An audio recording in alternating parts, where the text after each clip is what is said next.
तो डाबर के 2 डिवीज़न मैंने पूरे भारत में लॉन्च किए और उसके बाद आदरणीय नरेंद्र मोदी जी के यहाँ मुझे आयुष के ही विभाग में प्रधानमंत्री जन औषधि परियोजना का डायरेक्टर नियुक्त किया गया। मेरे 35 साल पूरे दवाई इंडस्ट्री में बीते। मैं आपको एक बात बताऊं कि डॉक्टर पता नहीं कब MBBS MD करके आता है। वो जब पढ़ के आया तब वो दवाई नहीं थी, और जब बीच में वो दवाई आती है तो उसको हमें पूरा डिटेल बताना पड़ता है, किसके क्या साइड इफेक्ट हैं, कितना डोज देना है, कैसे देना है, कब देना है, कब नहीं देना है वगैरह ABC सारी चीज़ों की हमें जानकारी है, क्योंकि डॉक्टर्स को हम जाके पढ़ाते थे। अभी इत्तेफाक की बात है कि 5 जनवरी को ये सारे डॉक्यूमेंट्स मेरे पास है, मैं अपनी मीटिंग्स में दिखाता हूँ।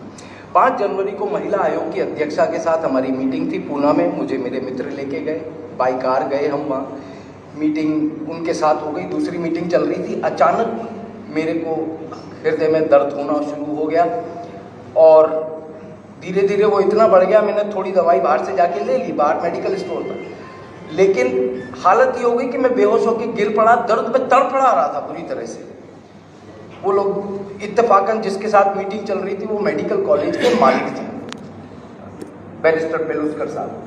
तो वो मुझे लेके गए, उन्होंने हॉस्पिटल में भर्ती कराया। मेरी सारी रिपोर्ट्स आप देख सकते हैं, सारा ECG और सारी चीज़ें लगातार चलती रही और मैं मरने की कगार पे था, ऑलमोस्ट मर चुका था, लेकिन मुझे वहाँ जिंदा ऊपर वाले ने रखना था, मैं आ गया।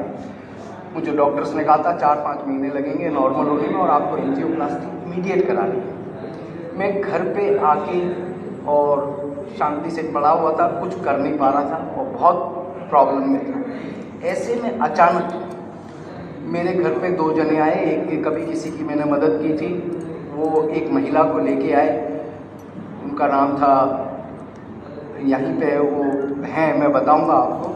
तो मेरे घर पे उन्होंने आके मुझे इसके बारे में बताना शुरू किया, इस प्रोडक्ट के बारे में।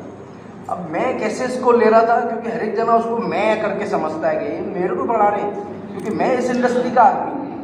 पर वो जो चीज़ें बता रही थी इस प्रोडक्ट के बारे में, तो मैं यहाँ से कन्विंस हो गया, ठीक है, कि भाई हाँ बात तो ये सही कह रही है, क्योंकि साइंटिफिकली इसमें कोई कमी निकाल ही नहीं सकते आप। परंतु मैं यहाँ से एक्सेप्ट नहीं कर पा रहा था और वो मेरे को ज़बरदस्ती की नहीं सर ये लेना पड़ेगा। वो प्रोडक्ट मुझे दिया गया, ये पूरा सेट मैंने ले लिया और 2 दिन वो घर में पड़ा रहा प्रोडक्ट। पर जैसा हर घर में होता है, पत्नी डांट लगाती है ना, तो ऐसे मुझे डांट पड़ी कि नहीं आपको भी लगाना चाहिए जब लिया है तो। वो मैंने यूज़ करना शुरू किया। आप विश्वास नहीं करेंगे, मेरे इसमें देखिए मैंने प्रोडक्ट कब लिया है, 6 फरवरी को, और मैं यहाँ पर 17 फरवरी को दौड़ता हुआ आया, क्योंकि इन 10 दिनों में मेरे अंदर जो परिवर्तन आया वो मैं आपको बता नहीं सकता कि मेरे अंदर क्या परिवर्तन आ गया। जो आदमी मौत की कगार पे हो और वो भी फार्मा इंडस्ट्री में रहा हुआ, मैं आपको कभी मेरे फोटोग्राफ्स दिखाऊंगा, हर राज्य के हेल्थ मिनिस्टर के साथ हर राज्य में मुख्यमंत्रियों ने मेरा सम्मान किया है। मेरे को हमारे राज्य मतलब इस जो नेशनल गवर्नमेंट है उधर के प्रिंसिपल सेक्रेटरी ने मेरे को सम्मानित किया मेरे कार्यों की वजह से।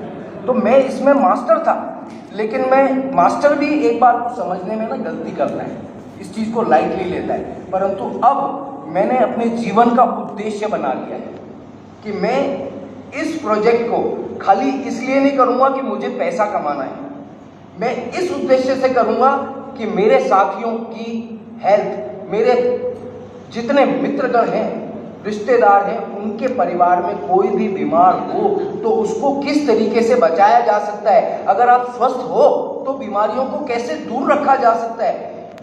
ये ई-बायोटोरियम जो है ये एक ऐसा मिरेकल कर गई है कि पहली बार भारत का एक मेक इन इंडिया प्रोडक्ट आज विश्व में धमाके मचाने जा रहा है।